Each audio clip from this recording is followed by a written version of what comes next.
Fresh groceries are Kroger's thing. That's why they do freshness checks on the items in your delivery order at every step of their journey from farms to Kroger stores, and pick and pack every blue, raz, and strawberry in your free pickup order with the utmost care. Because they believe in treating your food the same way they'd want theirs to be treated. It's kind of like the golden rule, only for like fresh fruit and stuff. Order now using the mobile app. They're fresh every day, so shop anyway.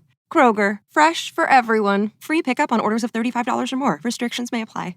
This podcast is a member of the Voices of Wrestling Podcasting Network. Visit voicesofwrestling.com to hear the rest of our great podcasts, as well as show reviews, columns, opinions, and updates across the world of wrestling.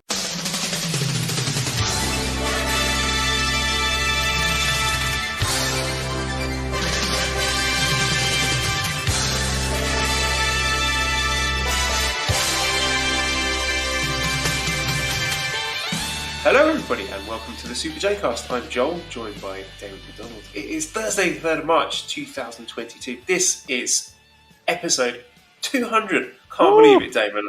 I was looking yesterday. This is quite a depressing fact actually. More than half of our podcasts have been in the pandemic era. Yeah. But then I went back and listened to episode 97 and then I felt better again. So it's ironic that our best episode was when there was no wrestling to talk about. Yeah, that is a classic episode. For those of you new, you definitely want to go back in time. Check out 97. That was a doozy of a show. I can't believe it, right? 200. That's an accomplishment. Who would have thunk it? The odds were stacked against us with all kinds of disease and shutdowns and clap crowds, but yet we still persevered and 200 shows under our belt. God damn. That's pretty good, man. Congratulations. I'm proud of you. You did well. Yeah. We keep... was listening to the Voices of Wrestling flagship last week and they were saying, can't believe how you and I keep doing it. Oh, yeah. They said they really, yeah. Yeah. Look, there are times where I wonder how they do it. You know what I mean? Look, every wrestling promotion has its ups and downs. I think I truly believe that the payoff is coming. You know what I mean? And people are going to be hopping back on board right around the corner. I really feel it. Because if not, why would we do this, right? And here's the thing. Again, we say it every week. You know, even if this wasn't a New Japan Pro Wrestling podcast, and in many weeks it really isn't, I still enjoy doing it. So first, thank you to everyone. I wonder if there's how many, or I'm sure there's got to be one or two that has been here from the jump, from the first Super J-Cast to number 200. How many people do you think there are? I think you can probably count them on one hand, right? Yeah, I know I keep saying it, but we'll probably run off most of those listeners. Between me and New Japan Pro Wrestling, we've probably run off most of them. Boost, I'm sure she was around from very early on. The very early on, like yeah, our shows? Okay. I remember tweets from her quite early on. Yeah. That's good. I mean, I would say probably single digits. You know what? If you've been around since for the whole ride, please let us know. You deserve a special shout out. You really do. And B, please stop. What are you doing? You're wasting so much time of your life. No, we appreciate it. It warms my heart. I thank you from the bottom of my heart. I can't say necessarily that without you, we wouldn't be. Well, that's not really true. But know that you have a very special place in my heart. And where else would you rather be, right? Right. Yes, I was going to say something rude and name other rude body parts. But well, that's all. Anyone can come in there. You don't have to listen to 200 shows. All you have to do is ask politely and give me a tap on the shoulder and a nibble on the ear, and you're in. I went to get my Thai driving license yesterday, Damon, and part of that process, I had to sit in this little cinema and watch an hour-long video about road safety, and half of it was literally just like sort of YouTube footage of horrific car crashes. Really? Yeah, set to like rock music. And then there was but while I was listening, I was bored, obviously. And the instructional parts were all in Thai, so I had no idea what they were talking about. So I just an earbud in listening to episode 97. So I'm there sort of chuckling away. People looking at me. Why is he laughing at all these people getting run over? Was it really set to ride? I like, give me some bands. Give me. Did you know any of them? Did you? Well, I will tell you that the latter segment in this video was, these sort of like cheesy Western infomercials you get for road safety, where like the couple are arguing and not really concentrating on the road, and then they'll crash, and then their very, very fake looking baby sort of flies through the windscreen. Yeah. So they had a load like that, like a compilation of them set to the backing tune of "My Immortal" by Evanescence. I don't know if you know that one. Is that the one? Keep me walk away all of your tears. That, and I was just trying so hard to laugh. Wow, that's worth the price of admission right there. And I started live tweeting, actually. There was one that I lost it completely. It was CCTV footage of a car stuck on a level crossing getting absolutely destroyed by a train. I'm like, what are they trying to teach you? Don't park don't park on a level crossing. Okay, write that down in my notebook. They probably ran out. That's so silly. It is. I mean, it's amazing, though. But let's be truthful here. There are tons of terrible drivers out there. I mean, seriously, like, you shouldn't be behind the car. That's like, this old woman. I want my independence. Ugh. Stay in the house, please. You're 70 years old. You should not be driving. Careful, I tell you what, get cancelled, Damon. We're going to end up having to be a control your narrative podcast. No, I'm telling you right now, it's just for everyone's. Look, I'll be the first. When I turn 70, I'm turning in my license. There's no fucking way, right? And I'll go so far as to say, like, Cheryl's dad was like that. Like, Cheryl's dad was like he worked for like a moving company, right? Like, he ran a moving company. So he was like Mr., just give me this 200-pound weight. I'll pick it up and move it. Well, guess what? A fucking stroke, kind of nipped that in the bud. But he still had that thing in his head where he could go anywhere and do anything. No, and he would get in the fucking car. And I'd be like, what are you doing, you imbecile? Stop it. Stop driving. We had to take away his. But not only we had to hide his keys, we sold the car. We had to do everything because he was going to harm somebody. Maybe imbecile wasn't the right word. Maybe asshole. Oh my gosh! Hey, I'm talking about my father-in-law, so I can do that. So don't angry tweet me, please. And let's be honest here. Does anybody really like their in-laws? Do you like your in-laws?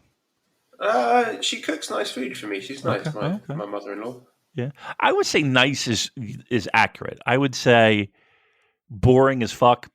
Absolutely correct. They're maybe the most boring people on earth. Just like unfortunately, I can't communicate with my mother. Oh, really? She doesn't speak English. Oh, that's beautiful. Okay, all right. Sign me up for that. Because it's always the same conversation I have with them. Hey, what's new? Everything good? Yeah. Do anything since the last time? No, nothing. Okay, I'll go back to watching the hockey game. Thanks for coming. Yeah, we do one exchange, me and my mother-in-law. She says, have you eaten yet? And that's it. That's nice. That's nice. She really makes good food, huh? Yeah. Nice southern Thai food, which is very unique. Like, really not the sort of food that you get at a generic Thai restaurant abroad. Very spicy, strong flavors. I love it. Shit. Right. Look at you. You lucked in. Your life is just one magical moment after another. God damn. Yeah. It's just been an uninterrupted stream of success. Unbelievable. All right. So where are we going today, Joel? Because we got a lot, don't we? We had a good show, I think. And we had some good moments and others, and we'll figure it out. Where are we going? Let's go to Strong first. Oh. So this was...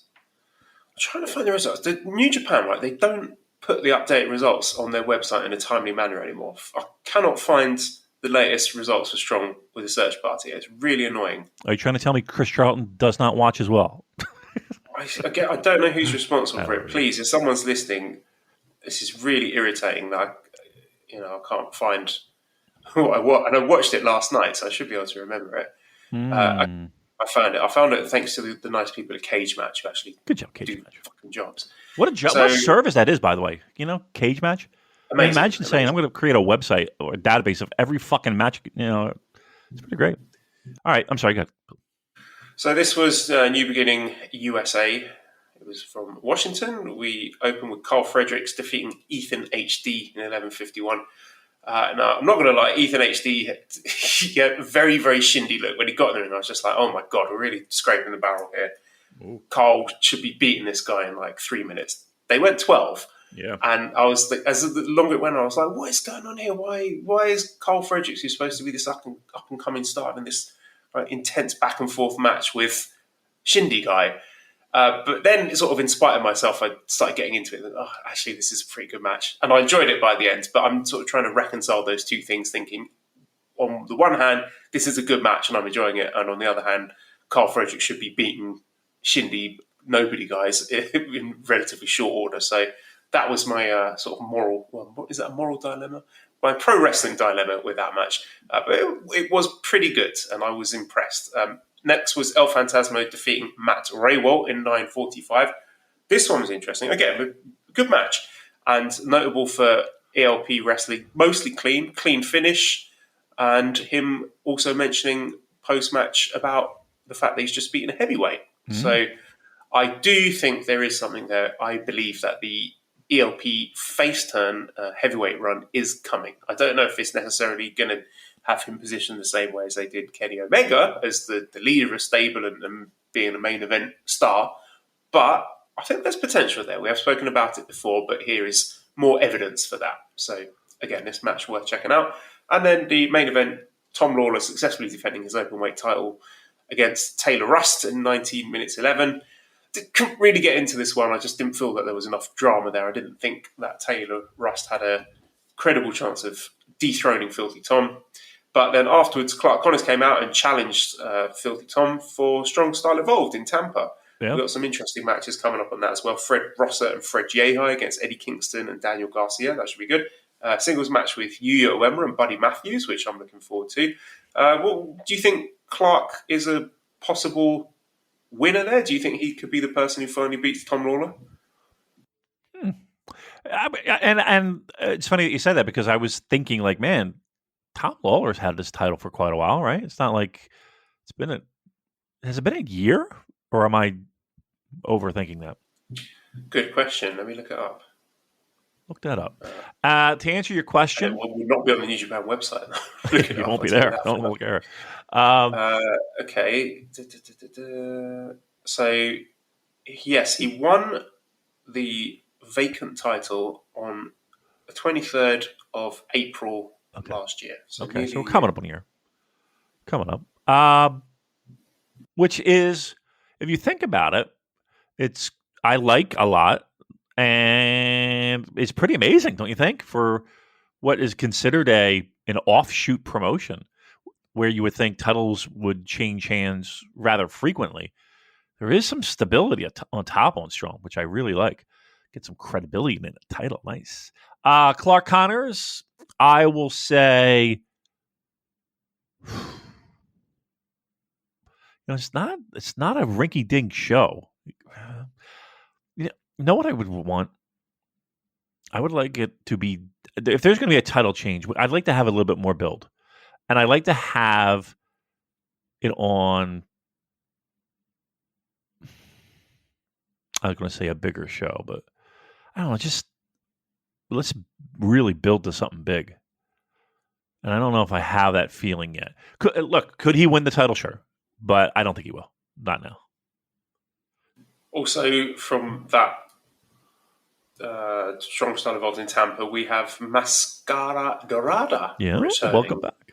Wrestling TJP. So I think he was last in New Japan in 2015, I want to say. Yeah. So, yeah, how are you feeling about him returning? I'm quite excited because I know he was someone who's very highly rated, and I enjoyed the start of his WWE run, at least. I thought he was really good in the Cruiserweight Classic. Not possibly used to the best of his abilities when he was in New Japan the first time. You got optimism that they might get more out of him this time? It depends. It depends on what his plans are, to be truthful. Yeah, he was one of those guys that WWE swooped up. that I never really felt like got a super solid shake in New Japan. Again, not everyone has to win a title, but I would have liked to have seen him like at least one defense would have been nice, would have been different. He was one guy that everybody was. I don't know if everybody, but a lot of people were kind of like, all right, come on, let's get on board with him. So I'm excited. I don't know. I think I'm more excited to see what he has in the tank, and then if he has a lot left in the tank, 5 years farting around on 205 Live, that'll do some damage to you. I don't care what anybody says. I'm curious what he has, what he's bringing to the table now in 2022. So yeah, I got an eye peeking toward that. I'll tell you what. It's funny that you did mention that. I was watching the New Japan show, the New Japan Cup show, but I was watching it on TV Asahi or the two. And after the show, like I just had it on my TV and it was just kind of playing. After the show, they had like a Kota Ibushi themed show. And they showed his match against Shinsuke Nakamura from G1, I think it was 2014 or 13. What a match. What a fucking match. And I just kept thinking, man, how great. That 3-year pocket of Shinsuke. He was fucking incredible. He was so good. Wow. Look, that might be. You know how they talk about great wrestlers going to WWE and then just dying? They talk about Terry Taylor and the Red Rooster.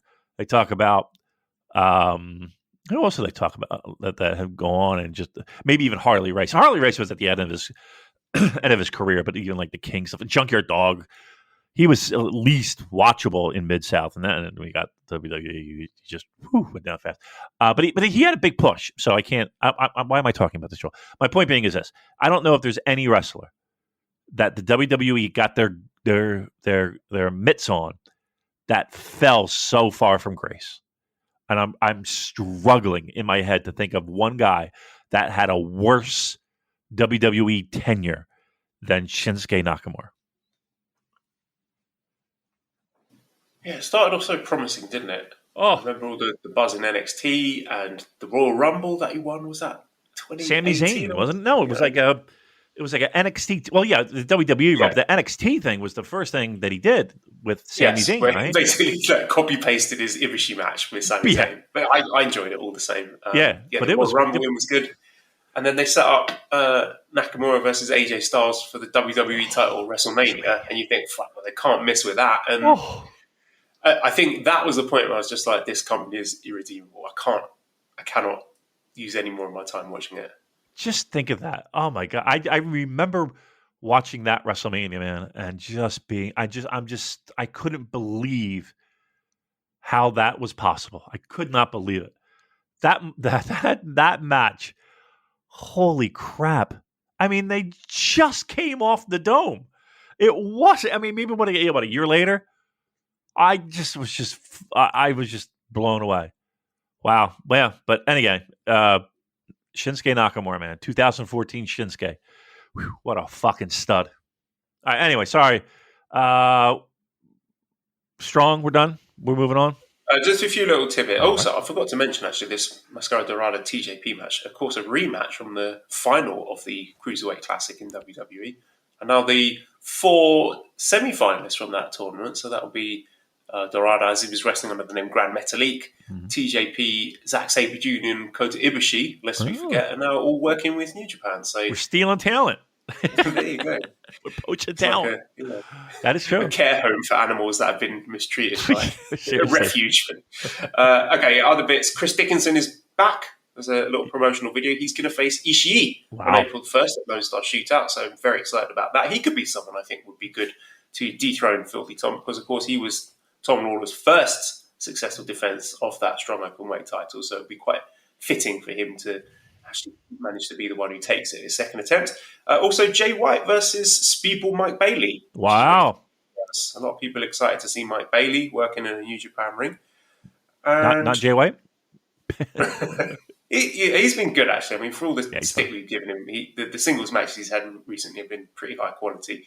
And then we also got a show announced Mutiny on April 10th. And on the poster, Jeff Cobb and Great Okada have been advertised. The interesting wrinkle here being that the day before, April 9th, is the Sumo Hall show, where the winner of the New Japan Cup will be having their IWGP title shot.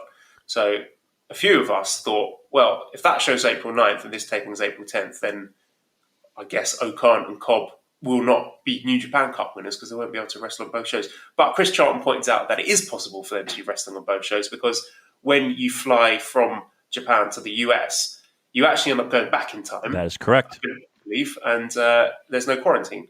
So it would be possible for Jeff Cobb potentially to be wrestling Okada in the main event at Sumo Hall and then flying over and doing this taping on April 10th. Yeah. So if you're Hulk Hogan, you gain like 4 days, don't you, by doing that? Another little tidbit, something that was sent my way. On Hiromu Takahashi's YouTube channel, there's an hour-long documentary called Hiromu's Professionals Behind the Scenes at NJPW, where he basically followed Kenta Sato around for a few days and just getting a glimpse into the life of Kenta Sato, just being on the road and this little truck that he travels around with all the other ring crew, basically living out of this van, setting up the ring, taking it down afterwards, the little tidbits of refereeing, like he's teaching one of the other referees on what's the most impactful way, like what angle to strike the mat to get that big meaty 1, 2, 3 beat. Really, really interesting stuff. So if you are a person who likes a little taste of reality and seeing what it's like behind the scenes, I would strongly recommend you check out Hiromu's Professionals Behind the Scenes at NJPW. You might like it too, Damon. It's I would love interesting. that. It's a step away from the glitz and the glamour of the wrestlers and the matches and the bright lights. It's all very sort of quiet and understated and happening before the shows and after the shows. And as Kenta pointed out, it's a different world. Like the world that we see when the cameras start rolling is completely different and separate to his world of doing that really important backstage work. So yeah, strongly recommend watching that one. Yeah, I love that shit. I'll tell you what, I knew former ECW referee Mike Keener, and he told me a story before of him. He was driving that fucking ring truck for ECW, and they would have these shows that they're driving from we'll just say Maryland down to like Alabama and then back up to North Carolina. Like they're putting in some fucking miles. And again, keep in mind, buildings got to be set up before any show goes on. Rings got to be set up, all that shit. So they got to get there beforehand and make sure everything's set. And if it's something even more extravagant, like a TV taping or a light setup or the announcer's table set up. So yeah, it's a hard life, and they're not. It's not like he's making $1 million doing this or 1 million yen, whatever you want to convert to. Yeah, he's not making a ton of money doing that. So yeah, I kind of do like the grimy how things get made thing. That's good. I definitely will check that out.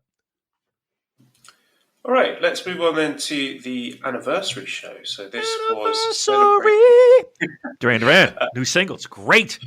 Go ahead, anniversary. I was waiting all day to do that to you. Oh, good. You want to do the full song? I have to check this one out. Anniversary. It's very well. It's like a little homage to their beginnings, and the video is pretty great too. So they have all these celebrity impersonators at this party. It's really fucking cool, and they have people that look like them in like 1982 performing the song on stage while they're watching at the party. It's really a fucking cool video. Yes, Duran, anniversary off the great album Future Past, and hopefully they're touring soon. I've never met Simon Le Bon, never, and I got to make that happen. I got to meet him.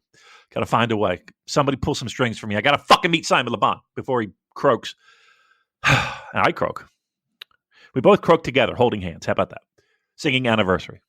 Now that's the way to go. All right, sorry, Joe. Go ahead, please. All good. Actually, I forgot to ask you. I would like an update on your meal situations. How have the HelloFresh delivery's been going? What have you been eating lately? Okay, psst, is this a full read or are we? Yeah. Let's Okay. do the full Gotcha. ad read for our sponsors. Gotcha. Fresh. Okay. Hey, actually, Couldn't really think of a good. good segue. Yeah, that's perfect. Let me be the bearer of great news. Meals have been great. We had a coconut curry noodle soup that was. Now listen, you might expect okay, maybe a little bland, maybe not spicy, maybe no kick, maybe this was really fucking good, really good. Tonight, I believe we have some tacos that are on the shelf, ready to go. It was really great. It came in a box, the freezer pack in there. Everything was fresh, and they individualized the meal in individual bags. So again, there's no guesswork. It's not like, oh, where's the carrot? It's all there. Directions, everything. Look. So far, so good. And we saved a boatload of money by using the code VOW16. And if you go to HelloFresh.com, VOW16, you can save a boatload on your first orders. It was quite a significant savings. The meals are great. There's plenty of options for you. If again, vegetarian options. There's calorie counting options, and again, simple. We can if we're having success with it, and we're able to make these meals, and they're delicious. Like, when am I ever going to make a fucking coconut curry soup? But it was great. I'm telling you, it was great. HelloFresh.com/VOW16. Put in that code, VOW16. And what is it? Up to 16 free meals, right? And 3 free gifts, if I'm not mistaken. It's great value. You're going to cut down on waste. You get leftover. And here's the thing, too. Speaking of leftovers, so the package that we got maybe a little bit extra because I'd like to have a little bit something. I had a bowl at lunch. I had enough to save over for a bowl for lunch today. Really good. So you're not going to go hungry. 1, 2, everything's fresh. Everything's delivered to your doorstep. I don't know, man. I can't think of anything easier. And again, HelloFresh.com/VOW16. Put in the code VOW16. Get the discount now while you can. If you listen, I know you've been thinking about it. I know you hear us talking about it all the time. Now's the time to do it because I don't know how long this code is going to last. But let me tell you something. McDonald household, we're on board with HelloFresh. HelloFresh.com. Thank you. And thank you. Outstanding. Okay, let's go back to this anniversary event then. So I'm not going to break it down match by match, just sort of general thoughts on it. We've got this fantasy you sort of rotating camera gimmick, like a sort of lower quality version of The Matrix, like 20 years too late.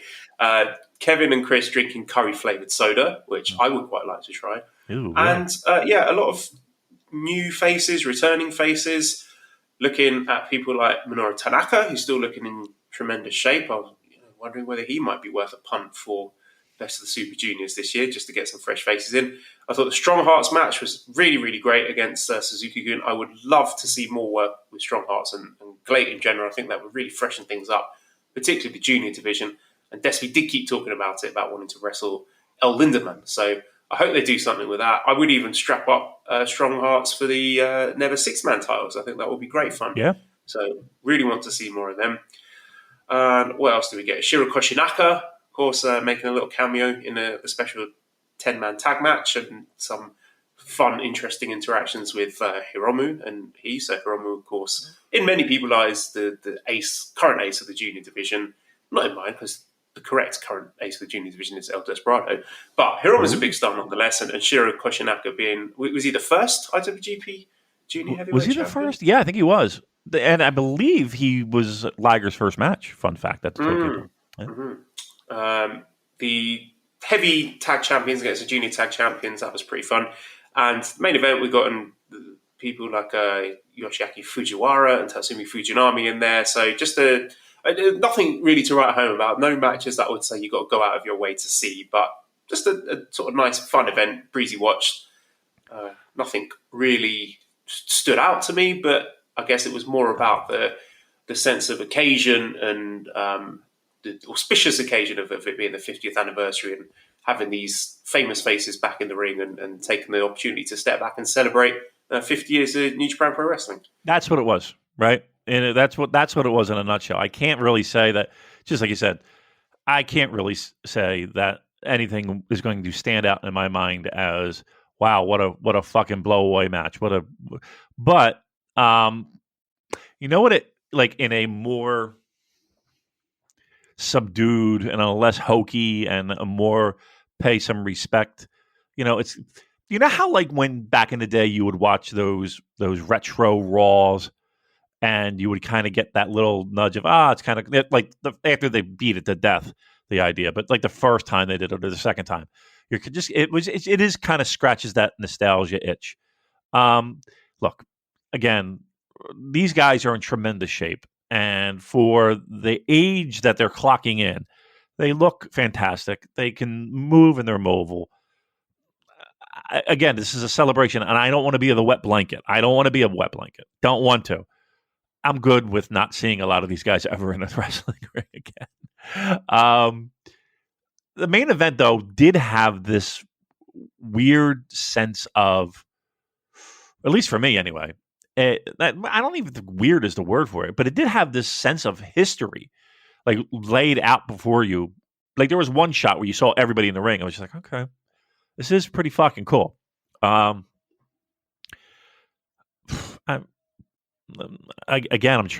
feel like I'm clutching at straws, trying to find, like, what were the highlights matches, and I really don't know if I have one. There's really nothing that came out of it that was anything newsworthy, was there? I didn't miss anything. No, I'd say my biggest takeaway was Strong Hearts being really good, and that was it. Well, they've done nothing but favors for themselves in sticking around. You know what I mean? Like of anybody pandemic wise who has made the most of their opportunities, it's them, I think. So I would have no problem, just like you described, like, something never 6-man. Sure, that'd be fun, I think, right? That'd be pretty cool. But overall, good show, but not it's not like a great pro wrestling show. And to me, have there been better anniversary shows? Yeah, I think so. Right. But that being said, it scratched the nostalgia itch, at least for me anyway. Like, I don't know how new fans are going to be. Like, would new fans be sitting there captivated by the fact that, Tatsumi Fujinami's in the fucking ring? No. Yeah. I don't, you know what I mean? I just don't think, and again, that's not what this show is for. It's for the old timers and the people who have fucking been with this promotion since, the 80s, 90s, and even going back and watching shit and appreciating what they brought to the table. But like if you're a New Japan fan that kind of got on board in the past 4 years, I don't know. It's kind of like, I don't know. Like, you respect them, that they accomplished something, but like, I don't know if people get that juiced up for it. So this was a show for old timers. Finally, something for me. Good. I might have won over a few Noah fans. Who knows? Don't stop me. He's telling you me had off a New before we Year's started resolution, recording. and I see these tweets of you just joking around. And again, he's joking. Everyone, please. I hope everyone's taking it lightheartedly. But boy, oh boy, I'm like, oh my god, this thing's getting just all over the place. So, all right, you had a New Year's resolution, Joel. Don't make me take the Twitter machine away from me. No more. Something from the main event here. I thought maybe notable the fact that it was Suzuki who took the losing fall here, if I'm not mistaken. Would you read anything into that? The fact that also that Zack Sabre Jr. was in this main event, which is a big spot for him, and the way he was speaking backstage, he sounds very, very confident that he's going to go far in this New Japan Cup. And I know I only predicted him to go as far as the round of 16. But now I'm starting to rethink that. I'm starting to wonder if Zach might be a dark horse to go deeper, very deep in this tournament. Well, listen, he's got to get past Honma, and you know that. No, well, I tell you, he's got Oiwa first, and then he would most likely be facing Great Okan. That was the one where I thought Okan would just get his win back from the G1. But now, if he beats Okan, then he would have maybe Sanada or Ospreay next. So I could see him beating those, and then semi-final against Shingo, he could win that. He could make it all the way to the final. Who knows? He can go deep. Did I think? I don't know. I mean, in hindsight, now that you mention it, it might be weird. Not weird, but might be something where they are, at least in people's eyes, don't want him taking a fall in any match because maybe they do have bigger plans for him. I think he goes deep. I think I still thought he was going to go deep. He probably will. I don't know if he makes the semifinals, but he's going to go deep. That's for sure. Watch him lose. Let's move on to the day one of the New Japan Cup. In the same venue, Nippon Budokan, attendance measly 2,007. Is that a worry, Damon? I don't know what building restrictions they had. Did they have building restrictions? I don't know. Not to the point that would justify those sorts of numbers. It was 2007. I think, J. Michael shared it. It was the lowest in Nippon Budokan since the pandemic hit. So the highest was, I'm just sort of looking through these numbers now. I think it was actually that Noah show with Muto against Go Shiozaki that got 4,196. Okada against Cobb in the G1 night 18 to 2,088. So that was the next lowest. And this one is below that with Okada and Despy. Well, so aside from the restrictions. So. Yeah. Well, listen, Despy's not a draw. It's obvious. All right. Look, aside from that match, was there anything particularly? I mean, correct me if I'm wrong, but when you were reading off that lineup, there were a lot of groans coming from these microphones that we have in front of us, right? Well, Yujiro Takahashi was in the semi-main event, so right. Maybe that had something to do with it. Interestingly, out of all these pandemic Budokan shows, El Desperado has main evented 3 of them. So there's the Best of Super Juniors final from the 11th of December 2020 against Hiromu, the anniversary show last year against Ibushi, and this show against Okada. So we must protect Despy at all costs. So what you're saying is Desperado and Mitsuharu Misawa are one and the same, right? Yes, that is exactly what I'm saying, and you can quote that and say that I said it. Right, sure, thanks. Okay, well, let's get into some of the matches then. So first of all, we had CIMA defeating Taka Michinoku at 9 minutes 48. I thought this was really, really good. Me too. Great showcase to CIMA, and I want to see him going deep. I want to see him getting that match with Okada, which I assume it will be Okada on the other side of the bracket. But I think CIMA can beat Kanemaru. I don't think the company will have any problems with that. The one that's a big question mark would be a potential match with Goto, because seeing as Goto is a tag champion, and most likely Goto will be beating CIMA. But I would really want to see CIMA versus Okada, just based on what I saw today. If he can do this with Taka, and no disrespect to Taka, I think Taka is a really underrated wrestler. Just because you don't see him very often, we sometimes forget how good he is. And he was really crisp here. And I just thought this was a very, very fun match. And again, every time I see Strong Hearts, I want to see more of them. Yeah. I tell you, Taka Michinoku, to talk about a guy who's also making the most of his opportunities. I mean, look, we joked about it last week in our brackets, and even you were like, it's Taka Michinoku. Like he's not winning this match. No matter what you say to him, he's not winning. And I tried to make the argument, but okay, fine, he didn't win. And he's not winning any match he's in, it feels like. Tag or otherwise. I thought the match was really good. I really did. I don't know.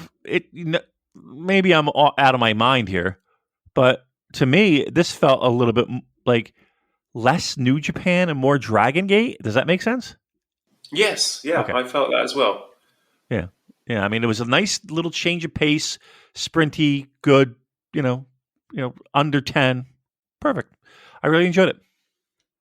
Oh, one thing I forgot to mention, of course, is injuries to Hiroshi Tenzan and Kota Ibushi, who are out of the New Japan Cup. So a lot of the Ibushi stands sort of squawking like, we told you he was injured and you made fun of us. You didn't know shit. Stop it. Yeah, I was going to ask you, are we bad people for assuming it was a work, Damon? In this business of professional wrestling. Yeah. I cried when Ric Flair got pile driven by Terry Funk, and he's sitting there in a neck brace. come on. Guys, have you seen this photo of Tanahashi's arm? He's really hurt. I'm not sure he can work the G1. Oh, my Lord. I mean, look, if he's hurt, look, at the last minute, they do a physical, and he's not ready to go. It's not like they're dragging him out by the hair and saying, get the fuck in the ring. No, he was booked to be in the tournament up until the time when it was time to wrestle. And I'm sure, listen, did they feel he was in good working health? Yes. Did he do an interview saying, I'm not 100%? Yes. Are there wrestlers right now in that New Japan Cup that are probably worse off than Kota Ibushi wrestling? Probably. And not telling anybody. That's pro wrestling. People work hurt all the fucking time. I appreciate the fact that you're very concerned about a pro wrestler's health. Great. Fine. But it's not like New Japan's dragging him out there. You know, when the bell's about to ring, they made a decision. Okay, you're not healthy enough to compete. You're out. That's that. I would have more problem if again they forced the hand and forced the issue and said, okay, you're hurt. You're working anyway. That wasn't the case. I really don't even see what the problem is. Yeah, so to all those fans, even a blind squirrel finds a nut once in a while. So enjoy your nut. And let's talk about the second match. Yes, thank you. Yoshihashi defeats Tomoaki Honma in 9:45. This is a match that on paper, if you were presented with a Yoshihashi Tomoaki Honma match in like 2018 or 2019, you'd be like, this is going to stink. But when it was announced in the bracket this year, I thought this is going to be great because Honma, for all the stick that we give him, he does not miss in these matches. He's still got that crowd connection. He can still lay out a compelling match given his limitations. He can present his strengths, which is, he can hit people, he can take and absorb strong strikes from other people. And his matches are always very dramatic and compelling just because of his selling and his sort of facial expressions and things like that. And Yoshihashi now got this edge to him, this nasty side where he can be a bit more ruthless and show that cutting edge. And I really like this one. Yeah. It's amazing how he does it. I mean, he is a bit of a Houdini, making magic happen. I mean, not for nothing. If anybody's worried about hurt wrestlers performing in a G1, can I present to you Honma? Oh, my God. Yeah, he finds a way to make it happen. This wasn't bad. And look, and again, what we're looking at on paper, at least, is the fact that, he's not mobile. And yet he finds ways to make it happen. I'm not saying this was the greatest match on earth. I'm not even saying this was very good. I think it was better than I expected, which is always pleasant. I'm always pleasantly surprised by that. I think this is a good match, and I mean, and to get that in a singles match, with looking at it on paper, well, I'll take that every fucking day of the week.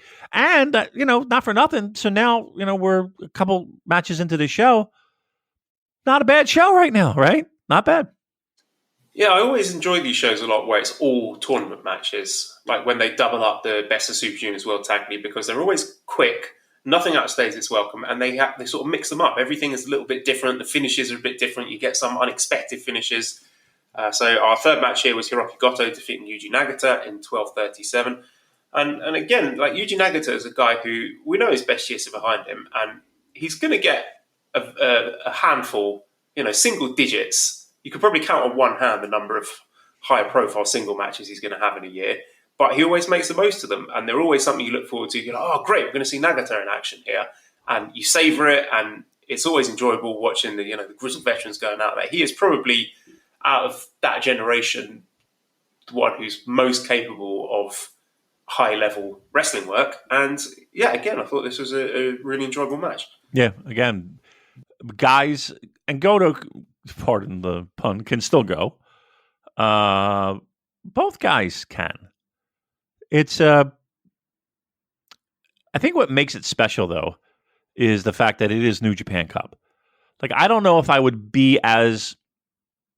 I think what makes this better than it would be in any other scenario is that every match means something, right? So when you get those near falls, they mean something. Like, it's who goes on.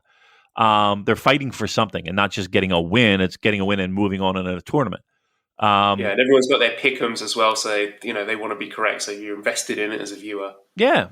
So 2,000 people. Okay, it was noticeable. I'm not going to lie, but I think the guys in the ring really did everything in their power to squeeze in there. And again, we're squeezing in a lot of fucking matches here, right?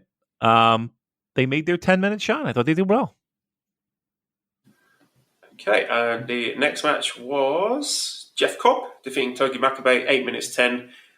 Nothing really remarkable about this. I suppose my biggest takeaway was that Makabe took about 5 or 6 flat back bumps for Jeff Cobb, which shows, to me at least, the level of respect that he has for Jeff Cobb and how the company views him. So, again, he was speaking very confidently backstage and also on Twitter, saying that he's going to win the whole thing. I still think he's going to be the winner. A lot of people do as well. I think he's, according to Chris Samsa's brackets competition that he's got going, the most popular pick for winning the New Japan Cup. And yeah, Togi Makabe took a lot of bumps with this guy. I mean, we sit here every time there's a singles match or even in tag matches, and the running joke with him is how many bumps is he going to take? The reason being is because, if you pick the under, you're usually spot on. You're walking away, you're cashing your ticket. So the fact that Makabe is bumping more than 3, 4, 5 times in a match does mean something, right? Again, and here's the thing: this is not just because he's an older gentleman. He is the unchained gorilla, right? He is a tough guy. That's his gimmick. Probably more strength and guts than brains. He's a tough guy. He's taking 6 bumps. He doesn't take 6 bumps for anybody, right? Jeff Cobb, he's taking those bumps. That is significant. And again, sharp watchers of this product know that, and they pick up on that, and they see that, and they are like, okay, something's up. It feels like something is up. So yeah, good for Jeff Cobb, man. Finally putting all the pieces together. I feel like he'll go deep. He was my pick to win. So and it looks like everyone's on the same boat. So yeah, I would not be surprised. Then we had Taichi defeat Toriano in 6:25. Yeah, you're making a sound there. 6 minutes 25 is the perfect length for a Toriano match. At least there were no stupid KOPW gimmick stipulations. There was what I can only interpret as a shout out to you with the line from, I think it was Chris Charlton saying, 10 pounds of Yano in a 5-pound bag, which really made me chuckle. And I enjoyed this because there's stakes to it. There's high stakes because I want Taichi to go deep in this tournament. I've really got in my bracket this Taichi Okada match, which I think is going to be great. And I want to see it. But of course, there's always a fairly good chance that you're going to lose when you go up against Toriano in a tournament. I remember thinking Okan would beat him easily in last year's Cup, and Okan lost. So there is always great peril when wrestling against Toriano in these tournaments, which I suppose is to New Japan's credit that they're able to keep you on your toes like that.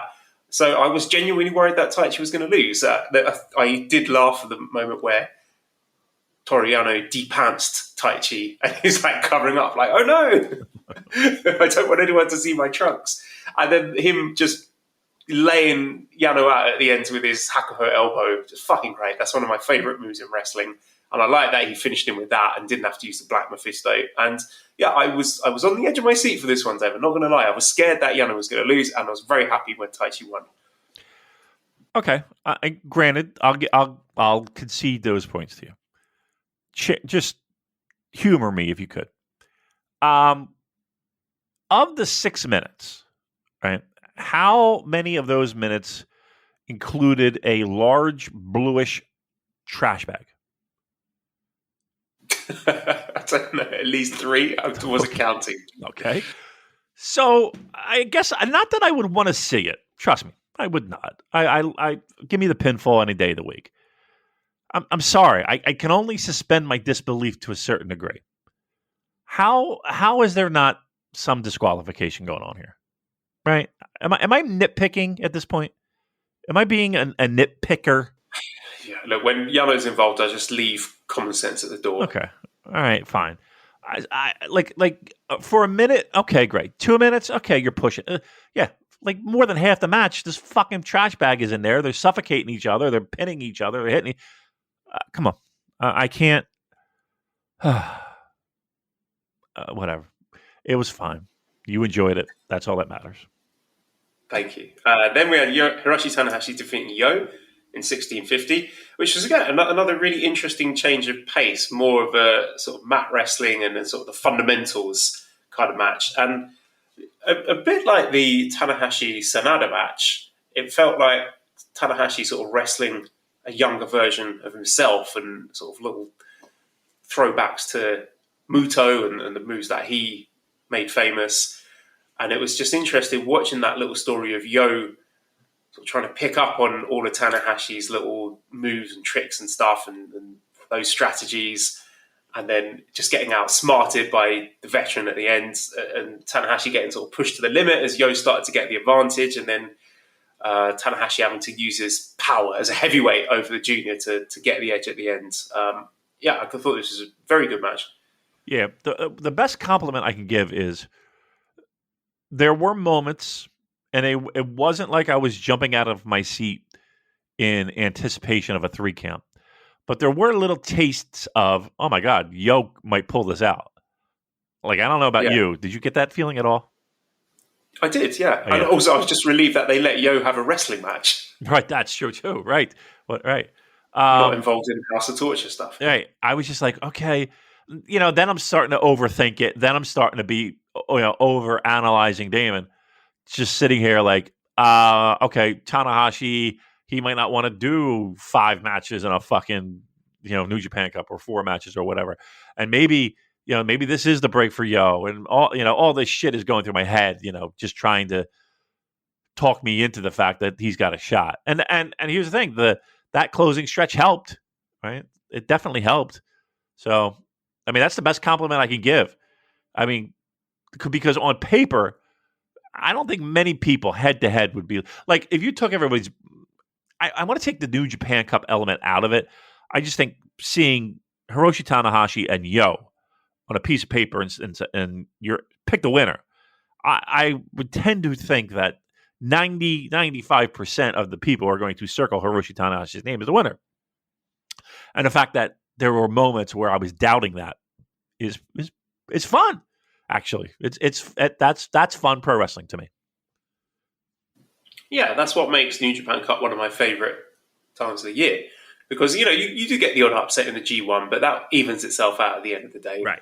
But having a single elimination tournament, there's always something a bit special about that, and an extra layer of excitement to that, because you can always get those upsets and big names can be eliminated at the drop of a hat. Yep.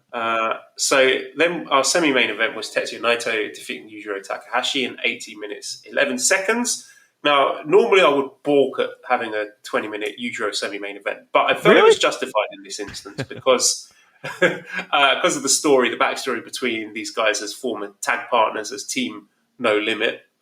And it was a match that I've been looking forward to for a long time, and we kept getting gypped out of for various reasons. Like, they were supposed to have it in the G1 last year, but they didn't because, of course, Naito got injured. So we had a story going into this one. And I hate to say it, Go ahead. but House of Torture, I'm enjoying more of their matches than I'm hating this year. I think they're getting better. I think that they are getting a bit more creative with their finishes. And I'm finding the matches where the babyface wins to be really satisfying and enjoyable. And I loved the bait and switch here. So backstage after the anniversary show, Yujiro was saying, Naito's my old tag partner, so that's why, out of respect for him, there's going to be no interference, no shenanigans here. And of course, you're like, yeah, okay, Yujiro, of course it is. And then House of Torture boys come up and start beating up Naito. You're like, oh, here we go. And then Yujiro doing like the little tease of the face, and no, I want to beat him by myself, one-on-one. You guys step back, I can handle this. And then immediately punching Naito in the balls. That was great. It was so good. And I really chuckled at that. And then him getting the pop-up kick to the balls, and I thought the finish was excellent. It was so well executed. Like, Naito, since he's come back, he's just seemed better than he was before the injury. He just seems a lot crisper and smoother. So I know there's the narrative that he's a broken down old man, but he really has been excellent since his return. And yeah, this was a really fun match, and another House of Torture match that I enjoyed. Wow, look at you! Look at you breaking them all. Oh, Cheryl's home from work. I mean, look, let's be fair here as well. If a House of Torture match is bad, I will shit on it. Like the Yo Show match, I fucking hated that a few weeks ago. But when it's good, I will say it's good, and I thought this was fun. Okay, fair enough. Can I ask you, do you actually enjoy it, or have you resigned to the fact that you don't want to hate it anymore? Because it is what it is. It could be that. It could be Stockholm Syndrome, as someone pointed out on Twitter. I don't know. I'm finding them sort of veering into love to hate territory rather than just being completely irredeemable. Because it is exhausting to hate it as much as we hated it, right? Yes, but I always have a really good time cheering against them, and there have been several instances in this podcast over the past year or whatever where there have been matches where the babyface has won, and I've been really, really into it just because of all the bullshit that House of Torture usually serve. Like, what was the other one? There was a Jeff Cobb Evil match in the G1, wasn't there, that had very high stakes to it, and I was really I was into the drama of that just because the House of Torture had been built up as these shitbag heels who ruin all the matches that they take part in, so that when the babyface does win, I'm into it. Look at you! I could get a time machine. I could take you back to 1987 and Rock and Roll Express music hits. You'd be screaming, Ricky, Robert. Ah, love it. That's good. Look at you. I will say this, that again, maybe it's because I've been beaten with the bat so many times that now the bat gives me some pleasure. You are correct in that, in my mind, I am like, good, that motherfucker lost. Or, yeah, all right, great. You know what I mean? There is that element in my head, which is preposterous. If you think about it, but it's there. And I think there are a ton of people that are, and maybe it's just because we're just like, okay, that loss means they're devaluing House of Torture, right? Maybe that's how we're correlating losses in the ring to maybe we don't have to see this shit anymore. Maybe that's it. But I do find myself with a smile on my face and maybe a little fist pump of, all right, cool, he fucking lost. I don't have to deal with, and maybe it's subconsciously I have been, again, spoon-fed the constant bullshit. And now that I see, as Kevin Kelly described, the chicanery backfiring and the baby faces firing up, maybe a guy in pro wrestling for 30 some odd years might have a fucking point. Might have a point. Score one for the House of Torture fans. Let's move on then to the main event, which was Kazuchika Okada defeating El Desperado in 26-21. Oh, I thought this was outstanding, Damon. I thought this was a match of the year, a bona fide match of the year candidate. And just seeing them in the ring at the start and the height difference between them, and even Despy having a little chuckle at that about how outmatched he was. But then him sort of going to his basics and his game plan, he's just like a little terrier, isn't he? He's the smaller dog in the fight and he knows it. But he'll grab hold of that leg and twist it and turn it and kick it and stamp on it, do whatever he can, like that tenacity to try and overcome that physical disadvantage.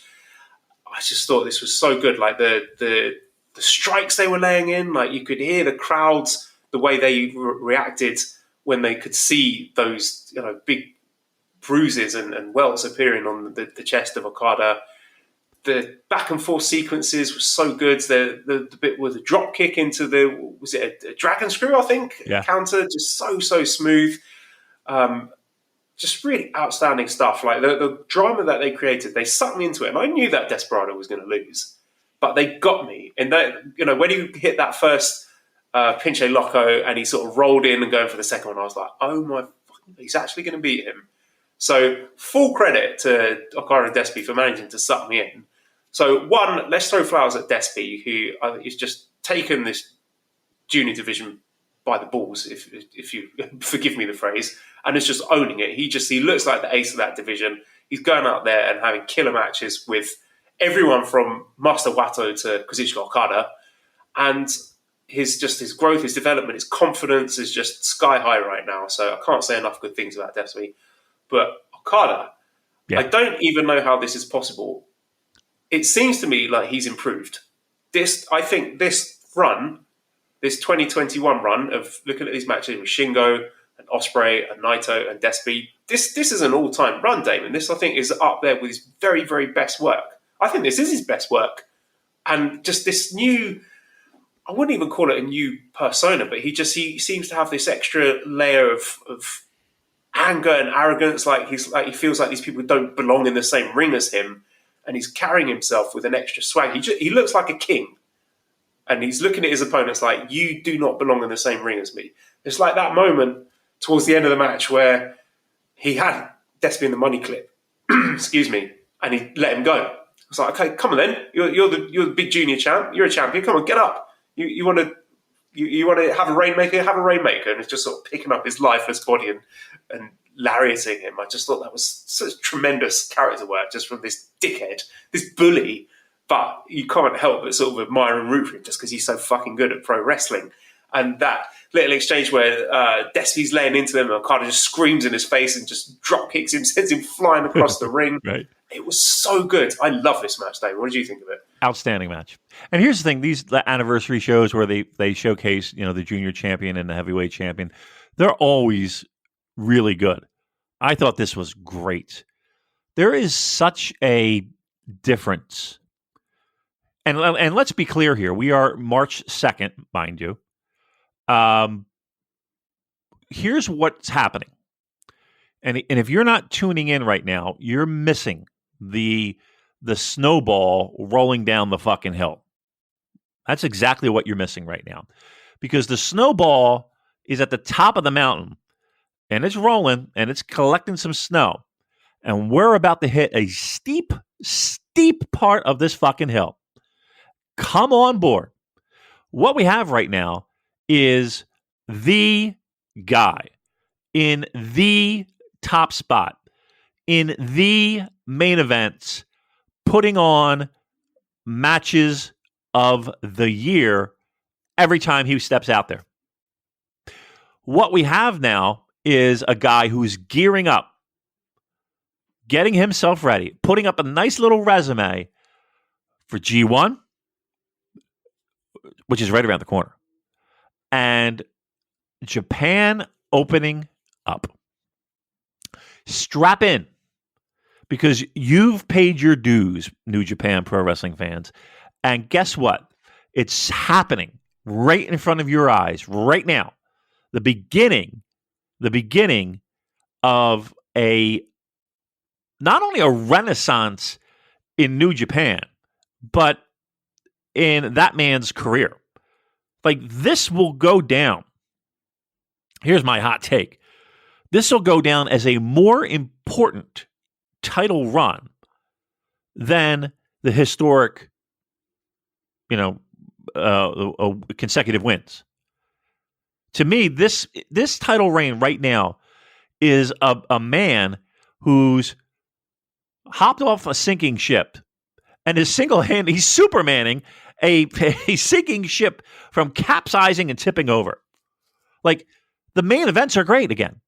Like, you can watch a New Japan show and be guaranteed that main event is going to be awesome.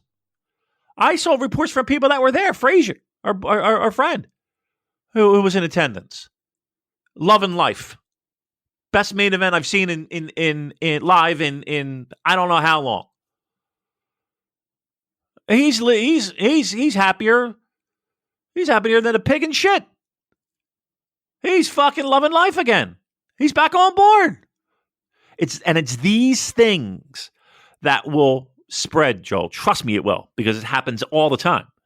Where now we're talking about it. Now we're talking about it. Okay? Now more people are talking about it. You got to see this fucking match. You got to watch this fucking show. Yeah. Oh, yes. He sure is loving life. Anywho, distracted me there. Yes. Let it be known that kids, snowball is rolling down the hill, and you're there for it. You're there for it. You've earned it. Hang in there, because it's only going to get better. Yeah, I'm as a Lord of the Rings fan. I'm imagining that part in Return of the King where King Aragorn, standing there, and then the gates of Mordor open, and all the monsters and trolls and orcs come running out. That is where we're setting off in New Japan. So Okada hears Aragorn, and then as the gates of Japan open up, and all these challengers come running in, and he's just like, "Come on, motherfuckers! I'll take you all on by myself." He's the great man. stuff. Yeah, he is. And here's the thing: doesn't it feel comforting? Doesn't it feel right?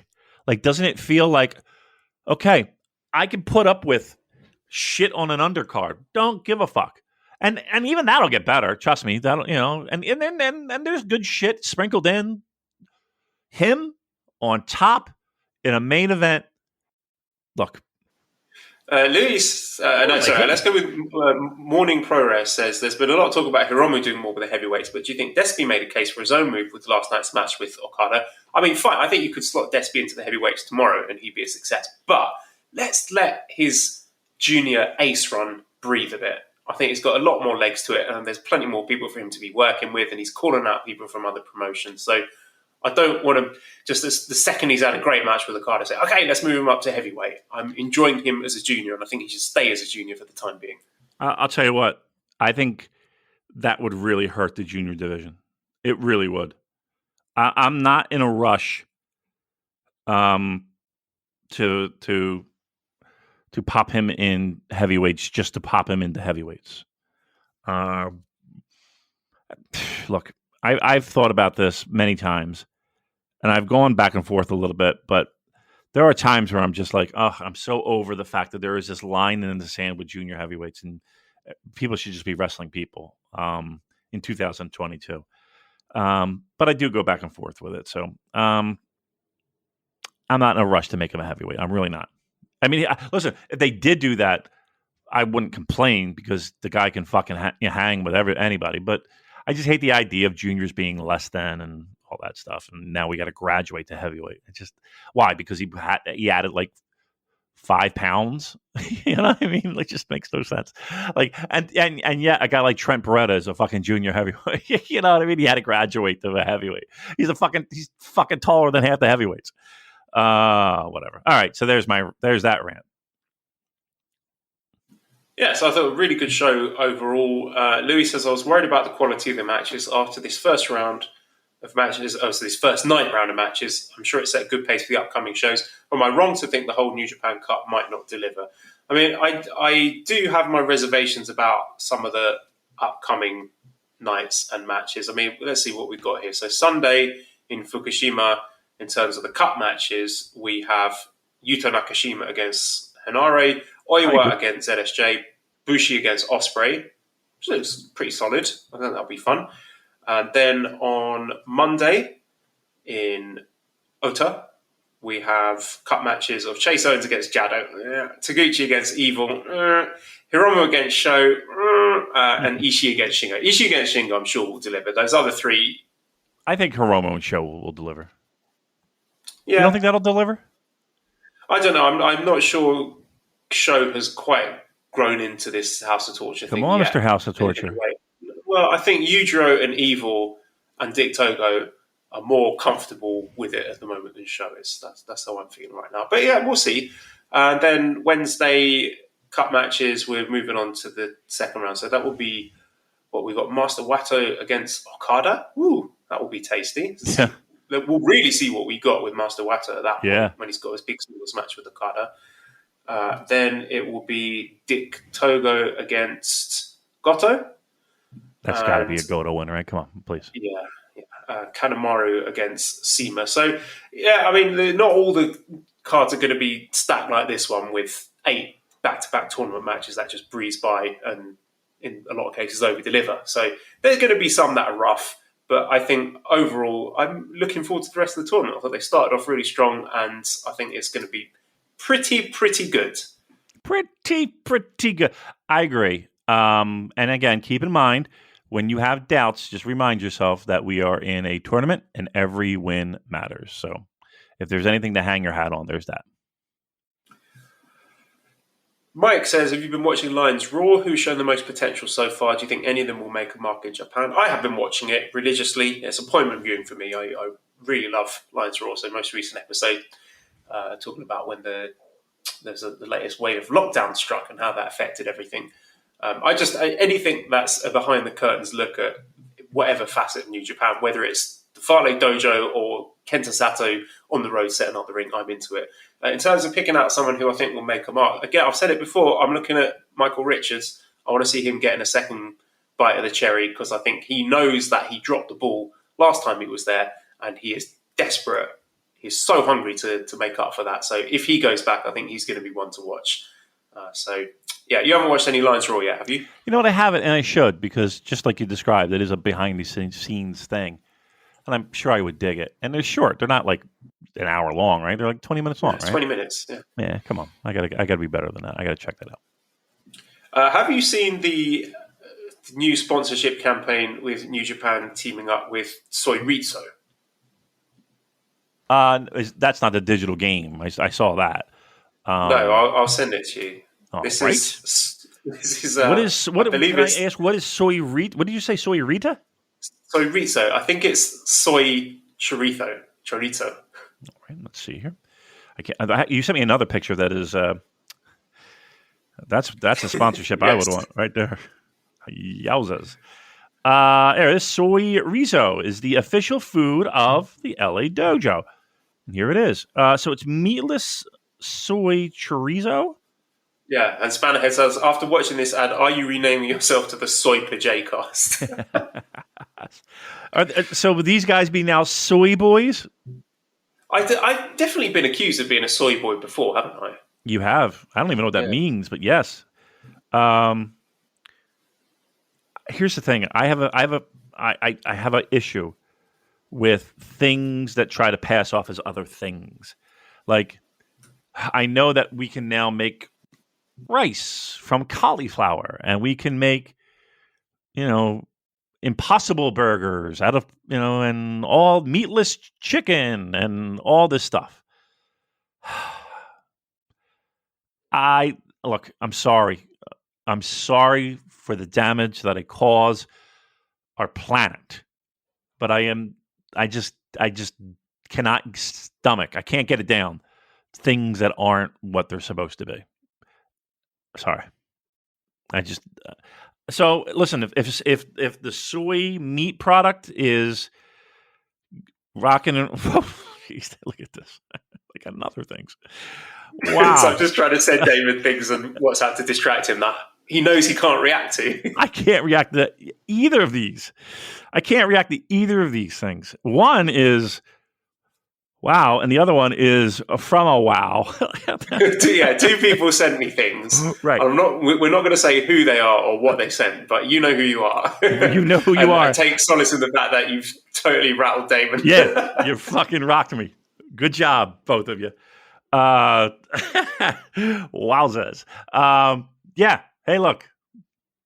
I don't even know what the fuck we're talking. Oh, yeah, soy things. Go for it, soy thing. You got a good little partnership with New Japan. Go for it. It's a high protein, right, with the soy, right? Yeah, okay. I think so. All right. Well, I'd try it, definitely. I'm Would you try it? open-minded when it comes to it. Yeah. Okay, let's just do some more questions before we get out of here. Because Esther should be waking up soon and going to school. So when I start getting invaded... Then how is school? Wait, before you ask, how is school for the little one? I think she's enjoying it. I mean, the drop-offs are a bit upsetting for her because she doesn't like being left. She gets very angry. But the teacher just says, look, just say goodbye with a smile on your face and turn around and leave and don't look back. So that's what we've been doing. Oh, it's been a bit of upheaval for her because it's been me dropping her off, but this week Mally's dropping her off because I've got to teach from home.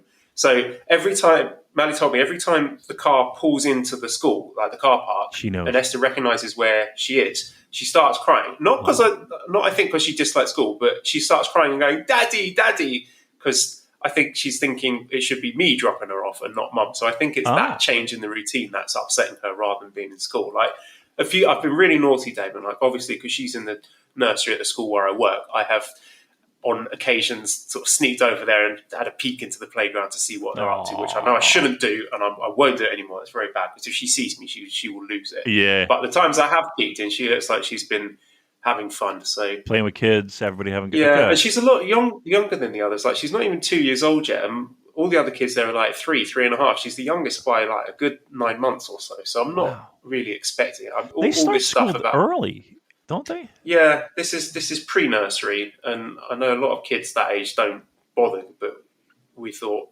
it's free childcare, so why not?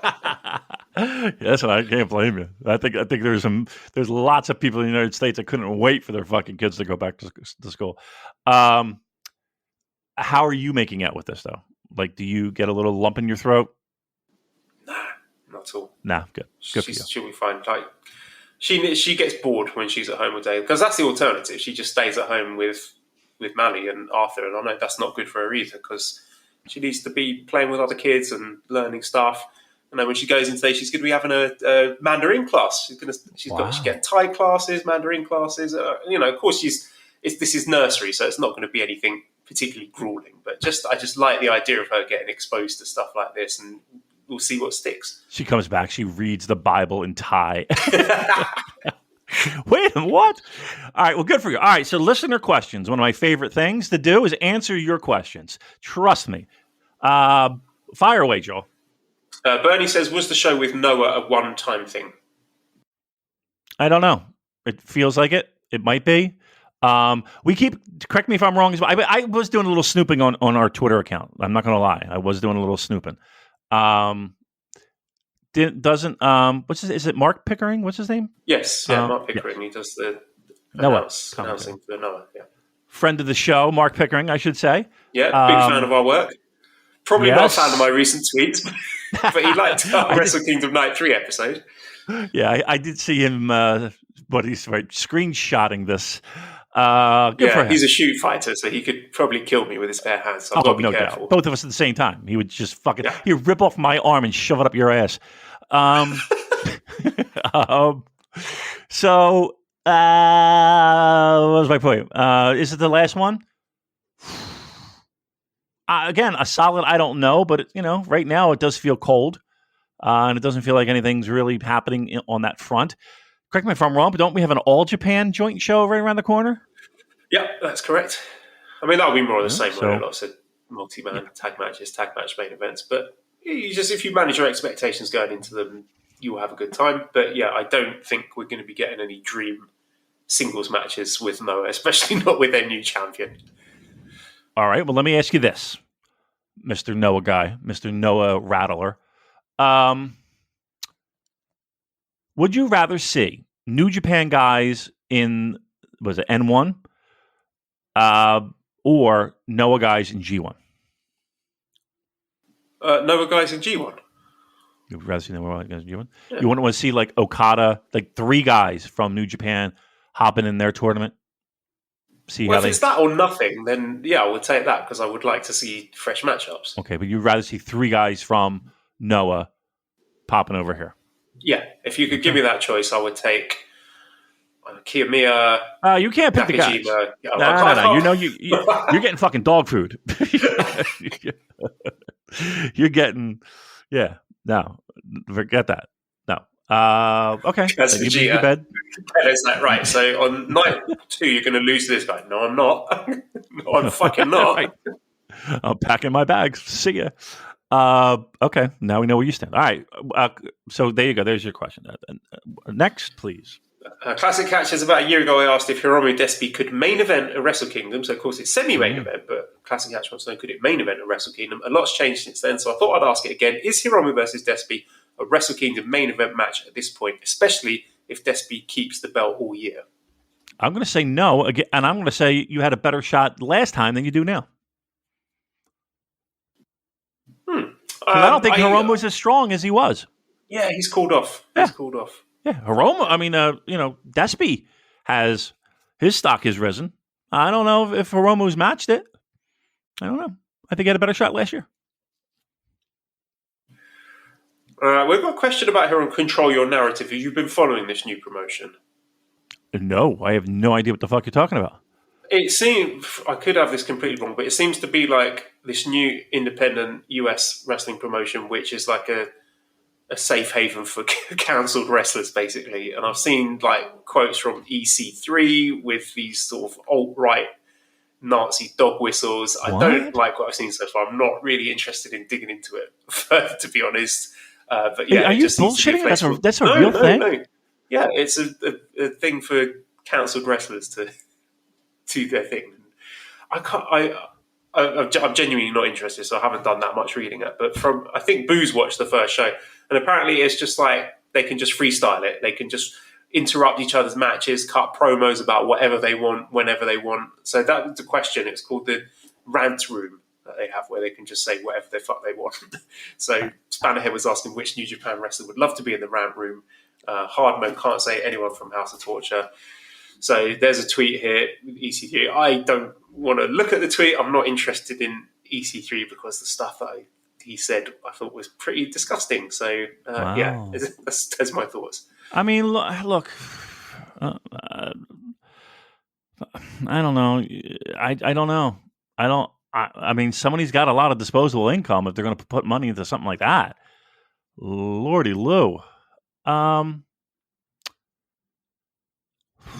I don't know. I mean, that's a great question because I don't have an answer. Trust me, I don't. I will say this: this podcast is unlikely to become the super change your narrative podcast anytime soon. Yeah, probably right. All right. All right. Let's do a few more then. William says, with the seeds set for the COVID era of frustrating booking when Kenta attacked Naito at the end of Wrestle Kingdom back in 2020. Do you think that was sort of a watershed moment where those sort of antics would become more commonplace? I mean, the heat in that building, and both Joel and I were sitting not right next to each other, but me, Cheryl, Joel. The heat was fucking tremendous, wasn't it? When he was walking back.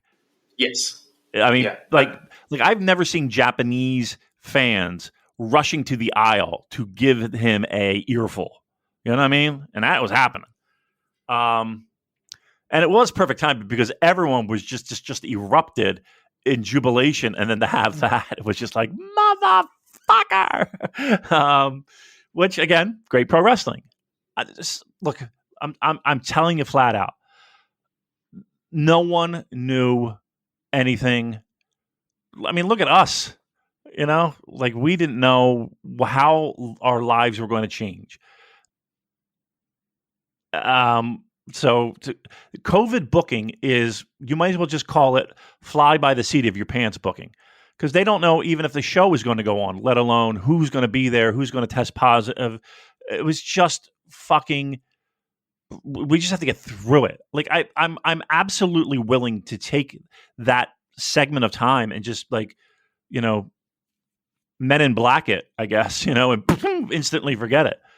Well, I think that you mentioned the crowd heat. I think that was a salient point here, because we have no idea, in an alternate universe where this House of Torture stuff, this evil turn happens in front of full crowds that are allowed to make noise, you might be getting nuclear heat for this, and it might come across way better than it does at the moment. Good. So yeah. I think that's something worth thinking about, that the fact that crowds cannot vocally react to this stuff has definitely hampered it, and, you know, raises the question whether or not it was a good idea to do it in the first place, or continue doing it when people can only like clap to show their disapproval. That's true. But I think with vocal crowds, it could have gone down very differently.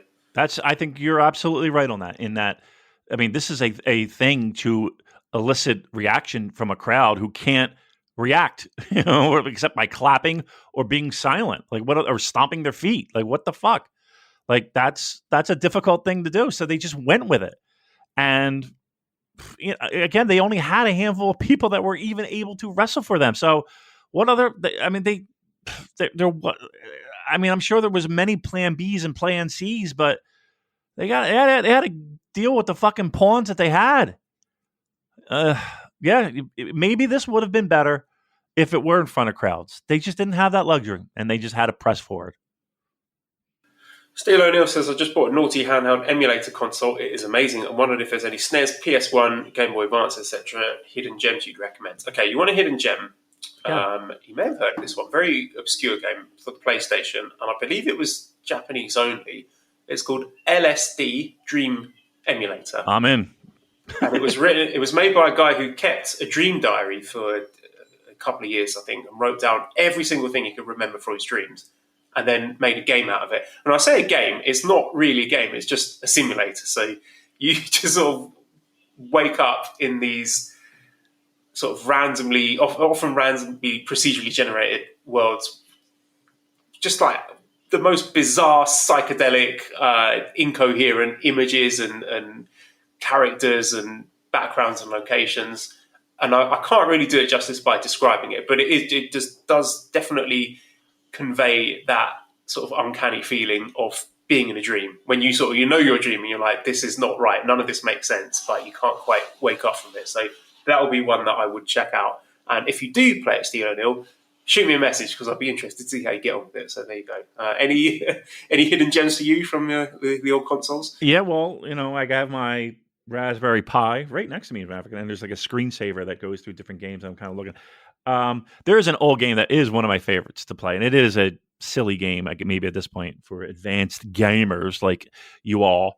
It's called Food Fight, and it's pretty simple. You just got to get from one side of the screen to the other. But these chefs are throwing shit at you, and you can pick up pieces of food and throw it at them to kill them off. There's a game called Chameleon Twist. I think it was for like N64 that I remember playing like over a friend's house that I really liked, and I saw that and I was like, oh, let me pop that on. And that's still cool. Trying to think of like what else have I been getting into. I'm telling you that fucking, what was the name of that game that I rant and rave about? The Haunted Park, or what the fuck is it? Forget. Let me see. That game I play all the time, and it's just a scrolling shooter. And I think it's for PlayStation. I'm going to say it's for PlayStation. It's really one of my favorite. Like, you're this girl who's hooked up to this rocket that has all these different shooting mechanisms, and you're going through these theme parts, and it's like as ridiculous as I'm talking about. Like, it's so colorful and so like vibrant, and you're just blasting the hell out of these things. But it's just really cool. It's like a kid's game, but it's not like it's a really weird, demented kind of game. It is called, ladies and gentlemen, Harmful Park. It's a Japanese import on PlayStation 1. Harmful Park. Highly recommend it. It's and Hot Shots 2. Do you ever play the golf games Hot Shots? No, the only golf game I played is the Kirby golf one from the SNES, which is also pretty good. I'll throw that in with the recommendations. All right. So there you go. Cola Blue says, re-listen to the Purocast review of Wrestle Kingdom 10 recently. Damon calls it the best show he's ever seen. I feel like since then New Japan has had even better shows. But what was the crest of the wave? What was the peak of the pre-COVID New Japan hot streak? And that is my question. Wow. What show was he watching or listening to? Wrestle Kingdom 10. That was fucking amazing. 10 was Kenny and Okada, right? No, 10 was Tanahashi Okada. With the wrist control. Oh, fuck. Both those Wrestle Kings were fucking spectacular. They were great. Look, I wasn't there, but my favorite match of all time is still Kenny and Okada, the hour plus. Like, that match just fucking blows me away. I can pop it on and never get bored with it. Yeah, that Wrestle Kingdom. Was there, those Wrestle Kingdom. New listeners, I was there in the Savage Hall for that match. That felt like something special, like you were at the peak or something. I mean, does that like connect with you at all? Like, you were there for the arguably the greatest pro wrestling match of all time. Yeah, I've been really, really lucky, to be there for that. Well, the three that stick out in my mind: that one, Madison Square Garden, and Wrestle Kingdom 14 before everything went to shit. And I think that was sort of, in a lot of ways, like the sort of season finale, where things were at their absolute peak before the pandemic came and fucked everything up forever. Yeah, it's weird. It's a weird timeline. that whole thing where people are getting poached, Nakamura, and then the whole birth of AEW and weird. Pro wrestling's weird, but yeah, that was. I mean, I remember doing that show and just thinking, my God, I how does it get better than that? And then 70,000 people over the course of 2 days. 70,000 people turn on to watch New Japan. Yeah, and now they can't get more than 2,000 in the fucking Budokan. Here's the thing: like, I don't know what the answer is. You kind of hope that people. We know what the answer is, Damon. It's the travel and the clap crowds. That's it. Which that's it. Both of the things are out of their hands. Right. I mean, they could be doing more on their end with booking, maybe olive branches to more Japanese promotions. Right. But I don't think that is going to that's a sticking plaster. I think those are the two core problems. And we've talked about this a million times. We just have to hang in there, sit and wait and be patient until we get to until Krusty comes. Krusty's coming. All right, a couple more. In-Ring Art says, Hockey Damon, your thoughts on the LA Kings? I said this. They might win the division. That division stinks. That West, they stink. So they might just win it by the fucking default.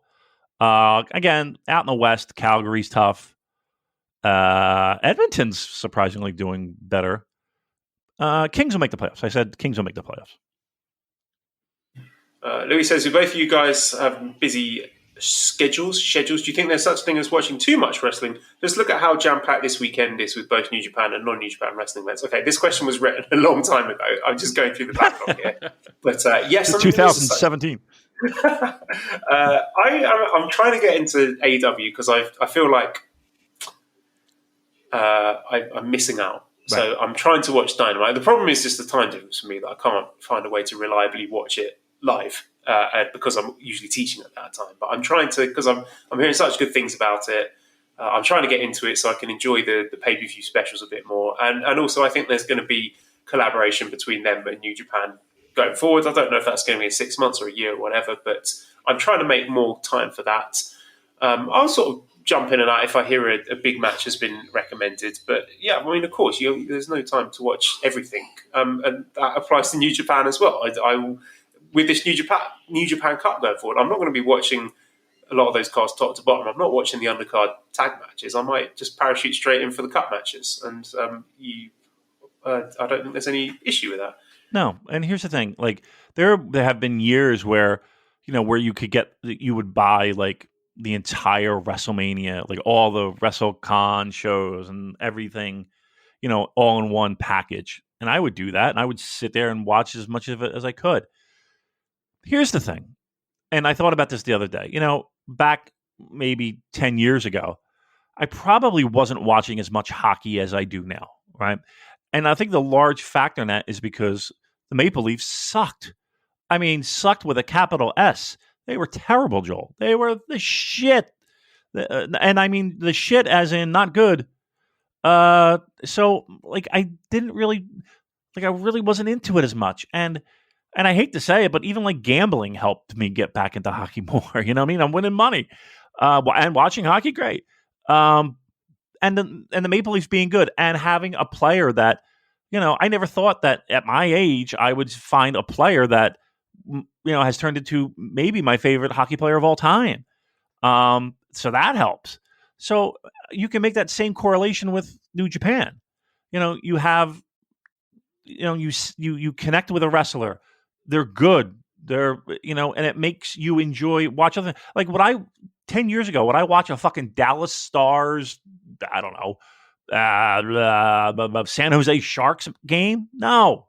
I guarantee you, I'd be like, I'd rather jump out a window.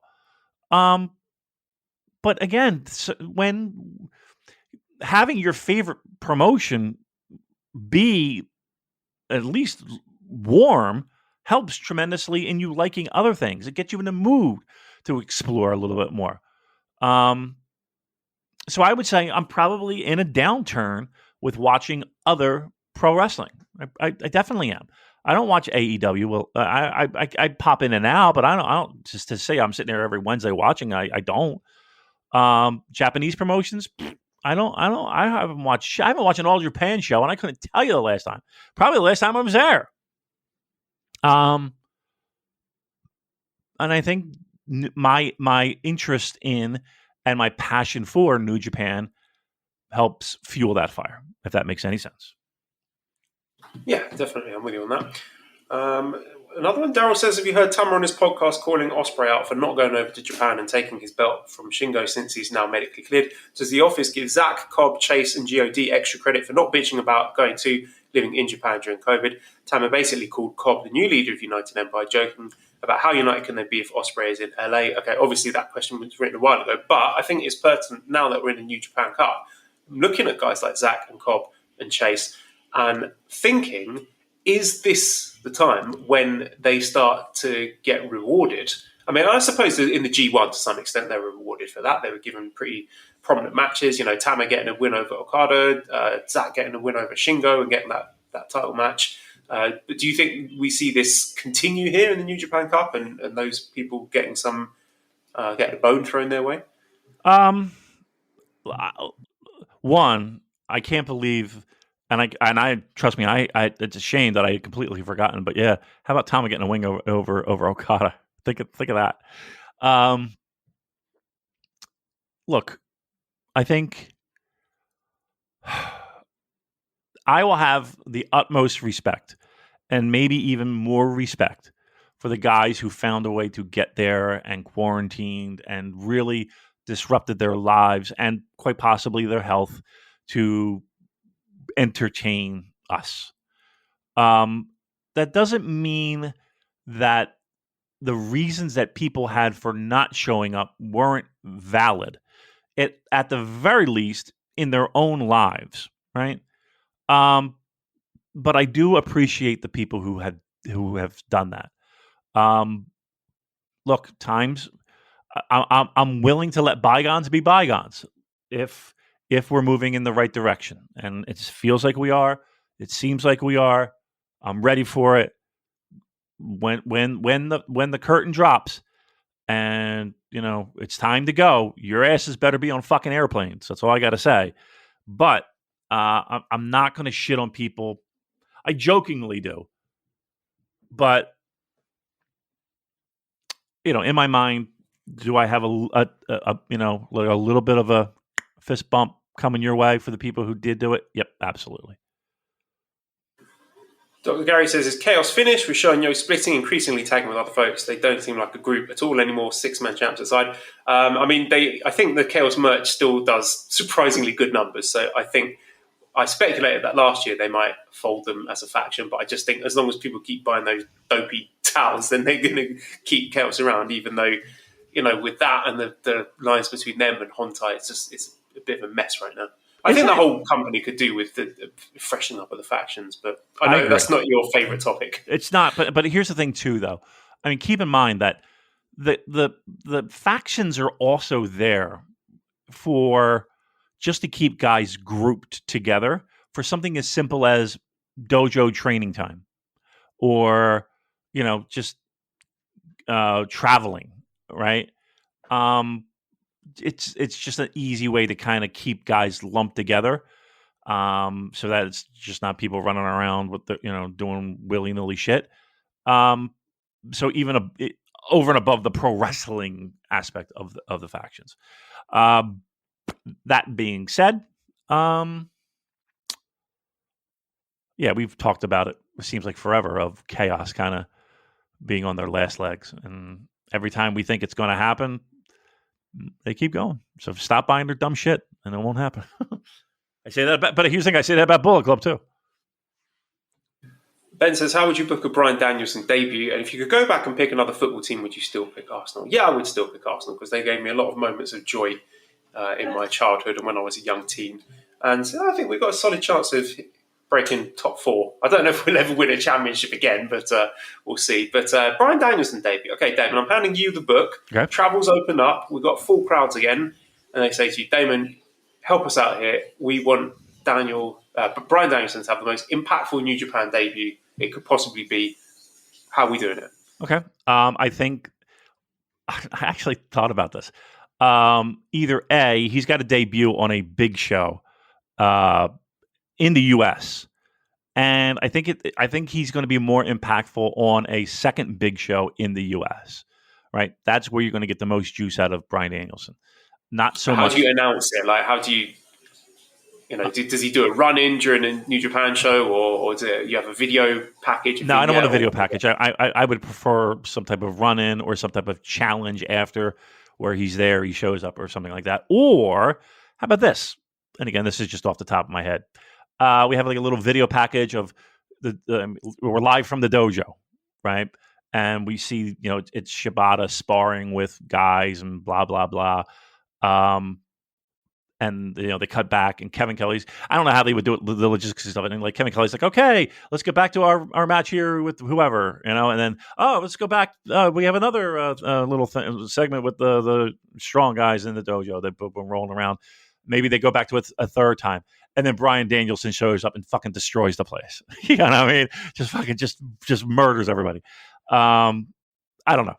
Thinking out loud. Fantasy booking. But I think, honestly, I think he'll have. You don't like debut him on a Japanese show. I just don't think it would have as much mustard as it would, in the U.S. Not for nothing. We do have a little save the date card on a big building in New York City. I'm just saying. Who would your dream opponent be for that first big match? Ooh, wow. Honestly, Okada. Yeah, he I think would be the best one that you could possibly get. But if you could have him for a series of matches and you could sort of build up to that one, I mean, it's a cliche, everyone's said it, but Zach, I think, would be a tremendous one. Sure. Battle of the Technical Wrestler of the Year winners. Yeah, with something else. Yeah, I'd be in for that. I mean, anything. There you go. The partnership is only going to help. It's going to help AEW, but it's definitely going to help New Japan, no doubt. All right, let's leave it there. redcircle.com/shows/super-j-cast. If you want to throw some money our way, we always appreciate it. If you want a link to the Discord, just send me a direct message on Twitter @Cobra Kawaii and prowrestlingtees.com/super-j-cast. I think there's a promotion going on at the moment with the old Pro Wrestling Tees. Let me have a look. All right, well, you do that. Joe's going to look for that real quick. Hey, I wanted to give a shout out. I got some cool artwork. There's a picture, our banner on our Twitter page of me and Joel at the Tokyo Dome, and I got a couple weeks ago actually, and I forget who sent it, but I definitely want to give a shout out. They drew a picture. I think that was In-Ring Art. In-Ring Art, that's it. Correct. Yeah. In-Ring Art. So I got to give a special shout out. I have it. It's hanging in the bar. I'll send Joel a picture of it hanging up. But yeah, thank you. It's awesome. I love it. And he sent along like little Liger stickers that he created, the Naito sticker. So awesome job. Thank you very much. Yeah, the Pro Wrestling Tees are having a merch madness sale starting on Thursday, March the 3rd at 1 p.m. Eastern Time, running through Monday, March the 7th at 1 p.m. Eastern Time. So you can save 20% using the promo code MADNESS. So if you have not bought one of our T-shirts yet, now is the time to do it. So now, let me ask you this real quick. Sorry. Super J-Cast. Yep, Super J. Yep. Sorry, I cut you off there.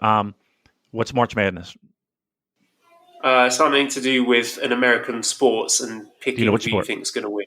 I'm going to say college. Yes. College. Come on. As basketball or football, I'm going to say basketball. You are correct. College basketball. Yes. Excellent job. All right, wrap up the show.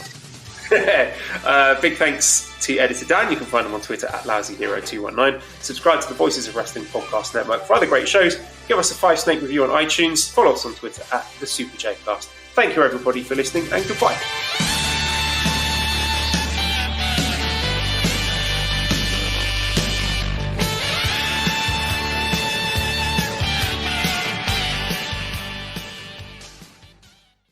At Kroger, we believe fresh means holding our produce to a higher standard. That's why we do up to a 27-point inspection on our produce. Like for citrus, we check for things like scarring and sunburn. Yep, oranges can sunburn. And we'll make sure you never see it.